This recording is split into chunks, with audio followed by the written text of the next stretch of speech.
Hai semuanya, jumpa lagi di channel kami di Gorgan Family. Apa kabar semuanya? Semoga dalam keadaan sehat dan baik selalu ya. Ini adalah kegiatannya Lucy di sekolah, di mana mereka ada kegiatan atlet days dan anak-anak melakukan kegiatan olahraga dari berlari, lompat tinggi, tolak peluru, dan lain-lainnya. Yuk disimak videonya. Jangan lupa subscribe, like, komen, dan share ya. Terima kasih banyak. Jadi ini sudah mau akhir tahun ya. Kalau di sini anak-anak itu sekolahnya berakhir di bulan Desember, di pertengahan Desember sebelum Natal. Jadi mereka melakukan kegiatan olahraga sebelum mereka tamat ya.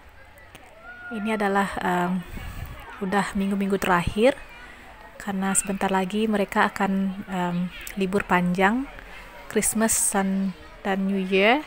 Nanti akhir Januari atau awal Februari mereka mulai lagi bersekolah. Jadi di sini anak-anak having fun sebelum mereka berlibur panjang ya. Jadi di New Zealand itu sekolahnya, kalau sekolah SD itu mulai dari sejak anak menginjak umur 5 tahun. Kalau sekarang misalnya ulang tahun yang kelima, besok sudah bisa mulai masuk sekolah di SD. Jadi sebelumnya orang tua harus sudah mendaftarkan anak-anaknya. Jadi 3 bulan sebelum mereka menginjak 5 tahun, harus sudah didaftarkan di sekolah mana mereka nanti mau mendaftar. Tapi karena Lucy foreigner, jadi kita pindah ke sini pas Lucy sudah berumur 5 tahun. Jadi kita langsung mendaftar dan 2 minggunya lagi udah bisa langsung masuk ke sekolah. Di sini dia bergabung dengan Year Zero atau kelas Zero, di mana anak-anak baru akan dikumpulkan menjadi satu kelas dan disesuaikan nantinya. Yang year 1 atau year 1 itu kayak kelas 1 ya kalau di negara kita. Jadi anak-anak sudah mendapatkan basic dari year 1, udah perkenalan, udah belajar menulis, belajar membaca. Jadi sekolahnya di sini beda sistemnya dengan di negara kita ya. Di sini mulai sekolahnya itu akhir Januari atau awal Februari dan berakhirnya itu Desember. Dimana di negara kita berawal dari Juni kayaknya ya. Sekolah itu mulai di bulan Juni dan berakhir di bulan Mei. Bukan, bulan Juli kayaknya mulai ya. Jun udah libur panjang. Jadi beda sistemnya. Terus di sini 1 tahun itu dibagi menjadi 4 term. 1 term itu 3 bulan. Kalau di negara kita dibagi menjadi 2, yaitu 1 semester 6 bulan dan juga ada pertengahan semester. Jadi di sini itu cuma 3 bulan 1 termnya. Setiap 3 bulan anak-anak bisa mendapatkan libur 2 minggu ya. Jadi lumayan banyak liburnya di sekolah di sini. Libur akhir tahunnya mereka itu libur kurang lebih 1,5 bulan ya, dimana mereka nanti bisa diajak sama orang tuanya pergi ke luar negeri atau menghabiskan liburan bersama keluarga, karena kebanyakan juga orang tua nanti bisa mendapatkan libur juga di bulan Desember. Mungkin yang bekerja di restoran atau hotel mungkin bulan-bulan itu nggak bisa ya dapat libur.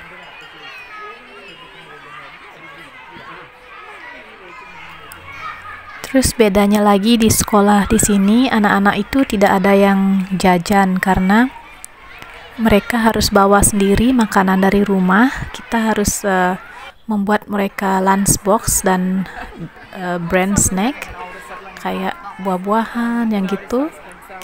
Dan lunchboxnya juga tidak boleh memakai plastik ya, kalau misalnya ingin memberikan chip atau snack, itu sudah harus dikeluarkan dari package-nya, jadi ditaruh di box dan pastikan tidak ada plastik. Bahkan di sini di sekolahnya tidak ada tong sampah di luar, dan tidak ada sampah satupun ceceran di luar.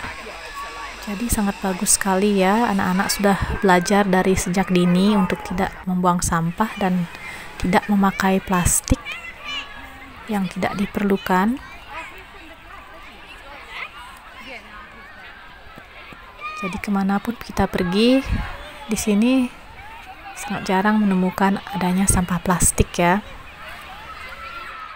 Selain itu, di sekolah juga anak-anak tidak boleh share makanan sama teman-temannya ya, karena mungkin apa yang mereka bawa itu mungkin anak-anak yang lain punya alergi atau tidak cocok dengan makanan yang anak lain bawa ke sekolah. Jadi sama sekali tidak boleh share makanan dengan anak-anak lain.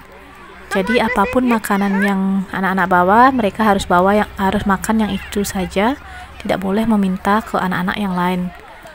Saya rasa itu sangat bagus ya, karena kadang kalau anak-anak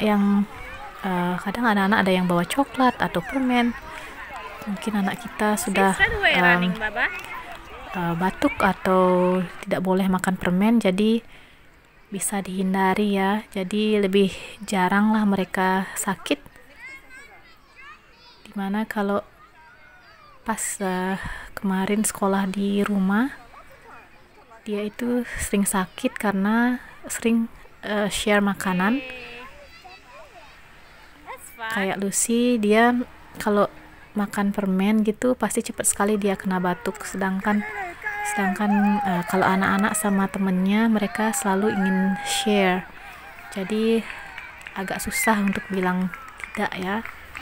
Dimana di sini peraturannya sangat strict ya, jadi nggak boleh share makanan ke anak-anak lain. Saya rasa itu sangat bagus ya buat anak-anak. Dan jam sekolah di sini paginya itu sekolahnya itu buka jam 8.30 ya, jadi mulai belajarnya itu jam 8.55. Kita harus sudah berada di sekolah sebelum jam 8.55 karena bel itu berbunyi jam 8.55. Jadi paginya itu kita tidak kewalahan ya, karena banyak waktu. Kadang anak-anak pengen tidur agak lambat, jadi mereka bisa tidur sampai jam 7.30 kayak gitu. Dan kita bisa menyiapkan makanan dan sarapan pagi buat mereka juga, karena sekolahnya itu mulainya sebelum jam 9. Dimana kemarin saya di rumah, anak-anak sekolah mulai jam 7.30, sebelum jam 7.30 kita sudah harus berada di sekolah ya. Kadang saya kewalahan dan tidak bisa menyiapkan makanan pagi buat mereka. Dan juga karena terlalu pagi, jadi mereka kadang tidak mau sarapan pagi. Jadi saya rasa jam 9 itu lebih baik ya. Tapi kalau kita bekerja pagi itu agak susah juga ya, kalau kita sekolahnya start jam 9 dan kita harus mulai kerja jam 8. Tapi di sini ada solusinya buat ibu-ibu yang bekerja pada pagi hari. Jadi mereka bisa drop anak-anak di sekolah itu sebelum jam sekolah juga, kayak jam 6 gitu, karena ada kayak daycare sebelum dan sesudah sekolah ya. Jadi bagi mereka yang bekerja, anak-anaknya itu bisa tinggal di sekolah karena ada yang menjaganya. Dan sorenya setelah sekolah juga anak-anak bisa juga tinggal di sekolah selama 3 jam. Jadi pulangnya itu jam 3 ya, mulainya jam 9 kurang dan selesai sekolahnya itu jam 3 tepat. Jadi kurang lebih 6 jaman. Ya, 6 jam di sekolah. Dan sorenya itu anak-anak bisa tinggal sampai jam 6 sore di sekolah karena ada daycare yang bisa menjaga anak-anak sepulang sekolah selama 3 jam. Itu bayarannya kurang lebih 3 jam itu $20 ya. Lumayan mahal sih. Tapi bagi orang tua yang tidak punya pilihan ya terpaksa ya harus membayar dan agar bisa bekerja dan anak-anak juga tidak terlantar. Jadi sekian dulu informasi dari saya ya tentang sekolah di New Zealand.